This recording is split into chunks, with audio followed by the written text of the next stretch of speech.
आप देख रहे हैं एवन मुशायरा मीडिया पर।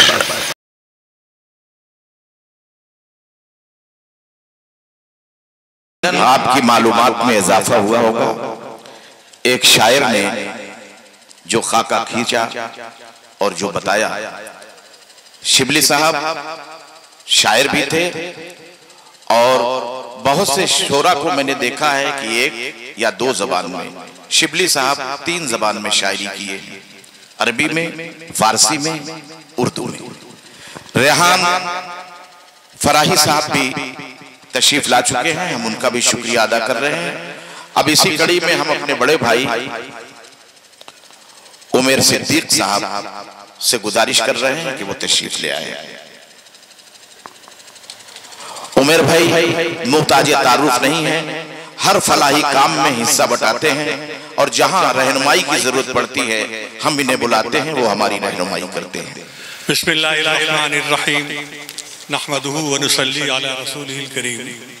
हज़रात और इस मसनद पे जनाब सदर और तमाम ओहदेदारान, हम सबका नाम नहीं ले सकते हैं। जी जी, ये मेरे लिए वाकई बड़ी खुशी की बात है और खुशी की बात नहीं है बल्कि नेकी कमाने का अल्लाह ताला की तरफ से एक जरिया, ये उसका करम है, उसका इनाम है मेरे अल्लाह का कि वो उन जगहों पर जाने का और उन लोगों के साथ शरीक होने का की सआदत बख्शता है जो एक मिशन के साथ, एक मकसद के साथ किसी काम को सरअंजाम देने में मसरूफ है। तो ये मेरे लिए बड़ी बात है और सबसे बड़ी बात यह है कि अभी ये बात हो रही है, देखिए सारी बातें हो गई हैं। जब तालीम की अहमियत, अरबी व असरी और दीनी तालीम का जो इम्तिजाज है उसकी ज़रूरत, हमारे इलाकों की जो पसमानदगी है या पूरे मुल्क में हमारी कौम की जो पसमानदगी है उसका जो असल सबब है वो तालीम का ना होना। जैसे कि भी आपने सुना कि ड्रॉप आउट का मसला इतना बड़ा मसला है कि शायद कोरोना की बीमारी से भी बड़ा मसला है कि वो पूरी कौम को, हमारी पूरी कौम को लपेटे हुए। हमने एक 1.5-2 साल पहले BBC के एक साहब से गुफ्तगू की थी, वो बहुत ही उसको उन्होंने फैला दिया। उस पर हमने कहा था कि कभी हमारे लोगों ने इसको महसूस ही नहीं किया है कि हमारे बच्चे 8वीं तक जाते जाते, फिर हाई स्कूल तक जाते जाते वो कितनी तादाद में गायब हो जाते हैं, और जो पोस्ट ग्रेजुएशन है वो तो बस खुशनसीबों के लिए। ये इस मसले पर कैसे गौर किया जाए, कौन इस दर्द को समझे। सब जानते हैं कि तरक्की, कामयाबी और इज्जत, याद रखिए ये अल्फाज जो हैं, ये इज्जत आज हमसे छीन ली गई है या छीन गई है। वाहिद कौम है इस वक्त हिंदुस्तान की जो जिल्लत के दर्जात को तय कर रही है, नीचे से नीचे जा रही है।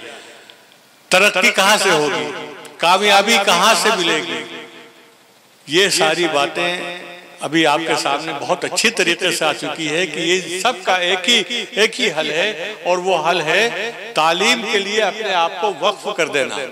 हमारा हर बच्चा तालीम याफ्ता हो, और तालीम याफ्ता ही नहीं, जैसे कि अभी जो प्रोग्राम असल प्रोग्राम है कि वो जो हमारी जो जहनी रियासत है, जो हमारी जो जहनी तरक्की है, हमारी जो दिमागी बुलंदी है वो कैसे हासिल हो, कैसे मुकाबलों में हम आगे बढ़कर अपना मुकाम हासिल करें, कैसे अपने आप को मनवाएं, ये जो सवाल है ये इस नई नस्ल के सामने सबसे बढ़कर है।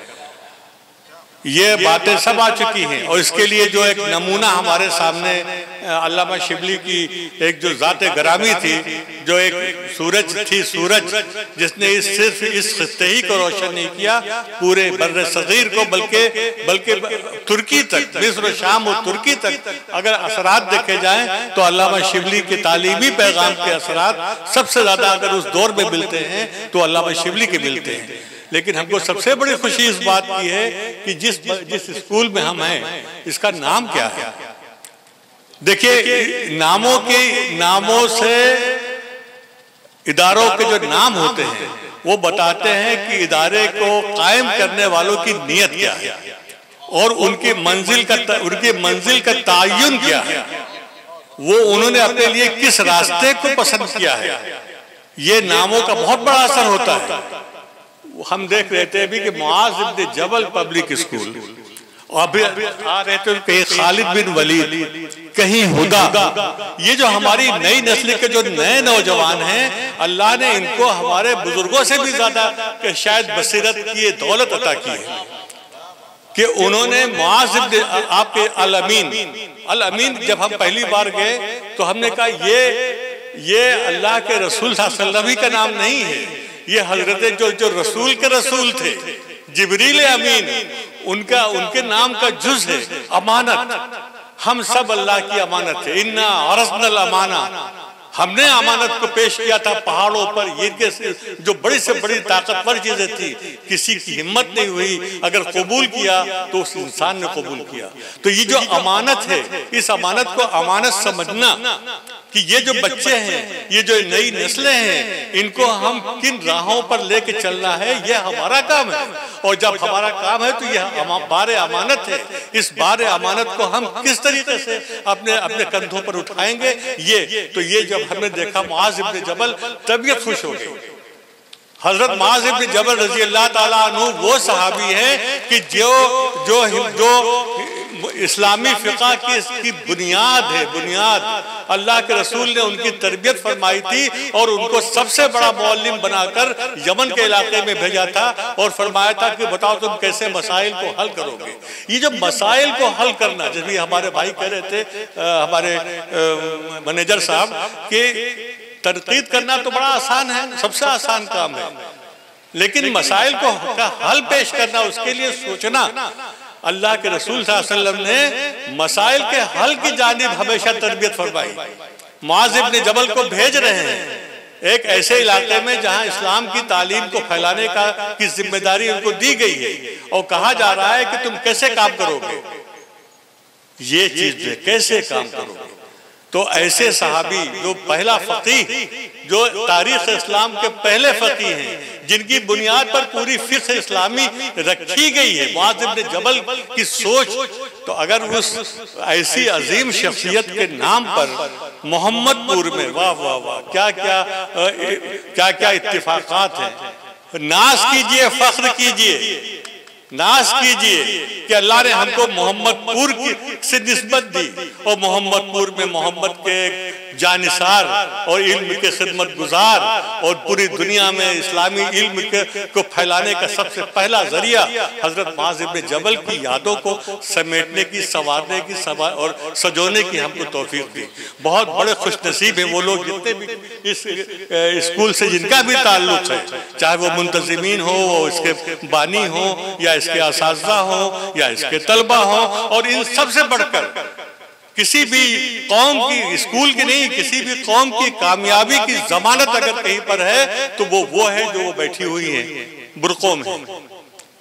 ये जो माएँ हैं, ये जो बहनें हैं, ये जो बेटियां हैं, असल मौलिम तो वो हैं। तरबियत तालीम हमारी तरफ से, तरबियत उनकी तरफ से। जिस दिन हमारी खवातीन को, हमारी औरतों को ये एहसास हो जाएगा कि वो भी किसी की अमानत है, वो भी आयशा और खदीजा और फातिमा से उनका रिश्ता है, तो उनको समझ में आएगा कि कौमें कैसे बनाई जाती हैं, कैसे संवारे जाते हैं लोग। ये जो बच्चे हैं ना, ये बच्चे मामूली नहीं हैं, ये बच्चियां हैं, ये खजानों की कलीद है, कुंजियां हैं। बस जरा से इनको हरकत देने की जरूरत है और खजाने खुल जाते हैं। तो मैं समझता हूं कि ये इस स्कूल की यकीनी कामयाबी की जो यकीनी जमानत है वो सबसे बढ़कर यह है कि जिन लोगों ने इसका नाम हजरत मुआज इब्न जबल के नाम पे रखा।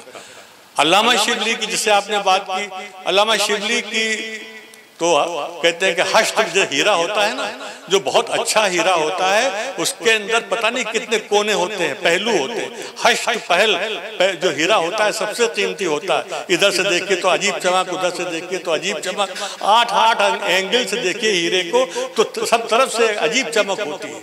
अल्लामा शिबली के बारे में कहा जाता है कि वो वही हीरा था, कहीं से भी देख लीजिए। लेकिन एक बात समझिए कि उन्होंने तालीम की अहमियत को और अपने दयार की अहमियत को सबसे पहले समझा। आप ये समझिए, तारीख को देखिए तो ये इलाके वो हैं जो शिराज हिंद कहलाते हैं। ये वो इलाके हैं यहाँ पर जो क्या है, कौन, चिरैया कोट, इसको कहा गया कि ये हिंदुस्तान का यूनान है। ये यहाँ का चप्पा चप्पा उस अल्लामा शिबली से पहले भी इल्म से की किरणों से मुनव्वर था, मगर उसको अवामी जो उसका जो फैलाव होता है, जो उसकी वसअत होती है, जो वो नसीब नहीं थी। अल्लामा शिबली ने देखा कि अगर सर सैयद ने एक आवाज़ बुलंद की है 1857 के बाद के हालात को देख के, तो ये वक्त का तकाजा भी है और ये अपनी खोई हुई दौलत को वापस लेने का भी एक मौका है। तब उन्होंने यहाँ पर जिस तरीके से ये शिबली कॉलेज को खोला है, शिबली स्कूल, आप सब वाकिफ हैं उसकी तारीख से, लेकिन कोई भी मौर्रिख जो 100 साल की तारीख को लिखता है या पढ़ता है तो वो इस इकरार करने पर मजबूर है कि इस पूरे पूर्वांचल में जो तरक्की की लहर आई है, जो दूसरों जिलों से हमको मुमताज करती है, उसका सबसे बड़ा सबब अल्लामा शिबली की सोच थी। और अल्लामा शिबली की सोच वही थी जो आप बता रहे हैं कि हमको कोशिश ये करनी चाहिए कि जमाने के जो तकाजे हैं उनकी तालीम और जो हमारे इंसान होने का जो तकाजा है उसकी तालीम, जब तक कि ये दोनों साथ नहीं चलेंगे, तालीम का मकसद नहीं हासिल होगा। कहा गया कि एक साहब ने लिखा, बहुत अच्छा लिखा, कि एक दौर था ये कहा गया कि तालीम इसलिए हासिल की जाए कि नौकरी मिले, और लोगों ने इसको फैला दिया। तो जो नौकरी के लिए जो तालीम हासिल की जाएगी तो फिर जो कौम पैदा होगी वो नौकर पेशा होगी। वो कौम कभी मालिक नहीं बन सकती है, वो नौकरी ही करने वाली कौम रहेगी। तालीम का मकसद है अपने आप को बेबरतर, एक आला, एक अफजल इंसान की शक्ल में दुनिया के सामने पेश करना, और जब ये मकसद हासिल हो जाए तो उस पैगाम को पेश करना जिसके लिए हम पैदा किए गए। अल्लमल इंसान मालम याअलम, इंसान को वो तालीम दी है जो को वो जानता, हर अनजानी चीज जिसका इल्म ना हो उसका इल्म हासिल करना, इसलिए कि उससे इंसानियत को फायदा हो, ये इल्म का मकसद है। तो मैं समझता हूँ कि जो ये मुकाबला हुआ है ये उसकी पहली कोशिश है। और ये एक जैसे एक लहर आई है, जैसे बादे सबा चलती है ना, ये क्या है कि बहार अब जो आई हुई है, ये सब पौध उन्हीं की लगाई हुई है। तो ये पौध जिसने लगाई थी अल्लामा शिबली, अब उसका असर आ रहा है कि एक हुदा स्कूल है और आपका अलमीन है, यहाँ पर हमारे आरिफ साहब का स्कूल, एक स्कूलों की और बामकसद स्कूलों की एक बहार आ गई है। और उसके असरात इंशाअल्लाह आइंदा 10-15 वर्षों में आएंगे। कौम को मायूस होने की तो कभी भी हुक्म नहीं है, मायूसी कैसे भी हालात हो। 1857 जिस कौम ने देख लिया उसके बाद और क्या बाकी बचता है।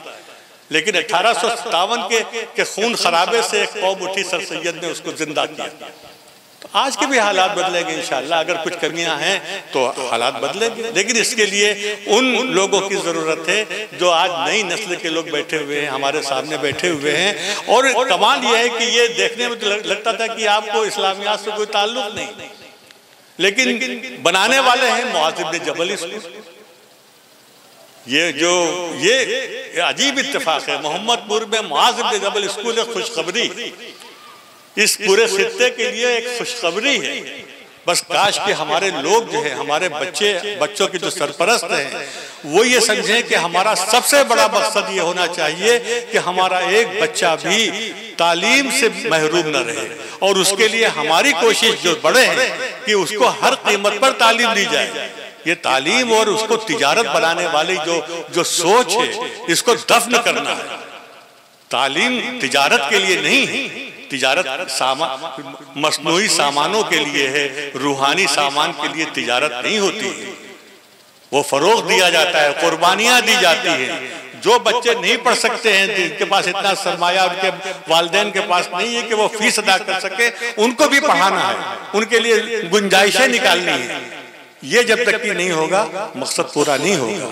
हमारे यहाँ पर बैठे हुए हैं हमारे साजिद भाई, बहुत प्यारे आदमी हैं।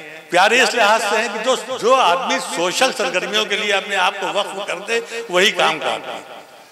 साजिद साहब का मामला ये है कि मुशारे करवाते हैं, वो भी उर्दू ज़बान की खिदमत का एक जरिया है, लेकिन हकीकत ये है कि हमने कहा कि आप लोग सरगर्म होइए तालीम के मैदान में। तालीम होगी तो अपनी ज़बान का एहसास होगा। उर्दू का नाम लेना कोई जुर्म नहीं है। उर्दू एक कल्चर है, एक तहजीब है, एक सकाफत की नुमाइंदा है। अगर हम उस ज़बान से महरूम हो गए, हमारे बच्चे उर्दू से महरूम हो गए, हमारी बच्चियां उर्दू से महरूम हो गई, तो फिर हमने एक तहजीब को, एक बहुत रोशन तहजीब को हमने अपने हाथ से ख़त्म कर दिया। ये सारी चीज़ें तालीम ही के आसपास घूमती हैं। और जैसे कि सरफराज साहब ने तो कह ही दिया, सब कुछ कह दिया, तो उसके बाद कहने की ज़रूरत नहीं है। हमको खुशी ये होती है, कभी कभी अभी एक बच्चा हमको लेने गया तो हमने कहा भाई हमको बड़े बड़े सेमिनारों में जाने से घबराहट होती है, इसलिए कि वहाँ बड़े बड़े लोग होते हैं, वहाँ अपनी जहालत हमारे सामने आ जाती है। लेकिन जब छोटी छोटी जगह होती है जहाँ पर बुनियादें रखी जा रही हैं, वहाँ जाके इतनी खुशी होती है कि शायद कभी यहाँ से कोई निकले तो उसकी वजह से हमारे भी नामे अमाल में कुछ आ जाए कि ये भी उस मौके पर हाजिर थे। ये चीज़ें हैं। तो भाई तालीम की अहमियत को समझिए। तालीम ही सब कुछ हमारे लिए है। अगर तालीम नहीं तो कुछ नहीं। हम फाके कर सकते हैं घरों में, लेकिन अपने बच्चों को तालीम से महरूम नहीं कर सकते हैं, इसलिए कि तालीम जो है वही एक वो मुआशरा बनाती है जिस मुआशरे के लिए अल्लाह के रसूल को भी मौलिम बना के भेजा गया। मैं मौलिम बना के भेजा गया हूँ, मैं टीचर बना के। एक पैगंबर कह रहा है पूरी कौम से कि मैं तुम्हारा सरदार बना के नहीं भेजा गया हूँ, मैं तुम्हारा कोई बहुत बड़ा लीडर बना के नहीं भेजा गया हूँ, मैं भेजा गया हूँ तो सिर्फ ये कि मैं तुम्हारा टीचर बना के भेजा गया। क्या बात है, नबूवत का काम है ये। काश कि हमारे लोग समझें कि कार्य नबूवत क्या है। ये तालीम है। जब ये आम होगी तो एक शिबली नहीं, शायद सैकड़ों शिबली यहाँ से पैदा हो जाए। सैकड़ों शिबली पैदा हो सकते हैं, सैकड़ों इकबाल सुहेल पैदा हो सकते हैं, सैकड़ों फराही पैदा हो सकते हैं। मामूली बात है। इस खित्ते ने क्या क्या दिया है, तब दिया जबकि बिसात बड़ी कमजोर थी। अब तो अल्लाह का करम है। ये जो हम अभी देखते हुए आ रहे थे कि ये सरसब्जी और शादाबी ये शाहाने शर्की की देन तो नहीं है। यहीं के इसी की बुनियाद पर तो कहा था शाहजहां ने दिल्ली में कि ये हमारा शिराज है। हाँ, ये पूरा शिराज मास। तुम है ईरान वालों, तुमको हाफिज शिराजी और सादी शिराजी के शिराज पर नाज है, हमारा भी शिराज है। हमने भी सादी और शिराजी को सपनों में सजा कर रखा है जिस सरजमीन पर, वो जौनपुर की ये जो शर्की सलातीन जिसमें ये सब शामिल है। उस माजी को याद कीजिए, उसको आवाज दीजिए और एक बार फिर शर्की सलातीन की शान और शौकत का मजा लीजिए। बस यही बात मुझे कहना है। आपका बहुत बहुत शुक्रिया कि आपने एक बहुत अच्छे मौके पर हमको ज़रा से आने की और कुछ अपनी बात कहने की बात की। काम की बातें पहले हो चुकी हैं, इसलिए उनको दोहराना ज़रूरी नहीं है। बस अपने जज्बात की बात। ये क्या है? हाँ, ये हम नाम नहीं जानते हैं। असद अय्यूब साहब हैं, अक़सम हैं, मोहम्मद वामिर हैं, हसीबुद्दीन है ना, ये लोग हैं। ये सब बच्चे हैं, नौजवान, और बड़े जिस तरीके से बच्चे ने जो तराना पढ़ा है, जिस खूबी से। और फिर हमारे मौलाना जो सदर हैं, आप मौलाना सलमान साहब हैं और आप मैनेजर साहब हैं। हाँ, तो ये हमने इनको देखा तो हम कहा जिससे कोई आलम अरब का कोई बाशिंदा यहाँ पर आ गया है। अरबी तहजीब की नुमाइंदगी हो रही है। तो हमारी तहजीब तो तहजीब हिजाजी है भाई, तहजीब हिजाजी के नाम लेवा हैं हम लोग। तो इसका ख्याल किया जाए, इसको जिंदा करने की कोशिश है। और सबसे बढ़ के हमारी दरख्वास्त है हमारी ख़वातीन से, हमारी जो बच्चियां, हमारी बहनें हैं, हमारी माएँ हैं, कि वो एक बार अपनी ज़िंदगी का सबूत दें। वो अपने घरों से स्मार्ट फ़ोन को ऐसे बेदखल करें कि बहुत सही कहा कि किताबों से जब रिश्ता नहीं होगा तो हमको दौलत ही नहीं मिल पाएगी। वो किताबें जो हमसे बातें करें, जो हम जब सीने पे रखें तो उनकी सरसराहट हमारे दिलों में जाके बैठे, हमारी आंखों में बस जाए, हमारी आंखों के रास्ते से दिल और दिमाग में अपनी जगह बनाए। क्या फायदा अल्लामा शिबली को याद करने से अगर सीरतुन नबी नहीं पढ़ी? क्या फायदा अल्लामा शिबली को याद करने से अगर अल मामून और अल गजाली नहीं पढ़ी? क्या फायदा उस शिबली को याद करने से जिसने शेरुल इल्म लिख के पूरी दुनिया को पैगाम दिया? ये किताबें हमारी जिंदगी का जुज होना चाहिए। जैसे कि आपने कहा था, बड़े बड़े मकासद हैं, छोटी सी मजलिस में छोटी सी जगह पर बैठकर ख्वाबों को देखा ही जा सकता है, और ख्वाब देखेंगे तो शायद ख्वाब सच्चे भी साबित हो। वाखिर दावाना अनिल हम्दुलिल्लाह।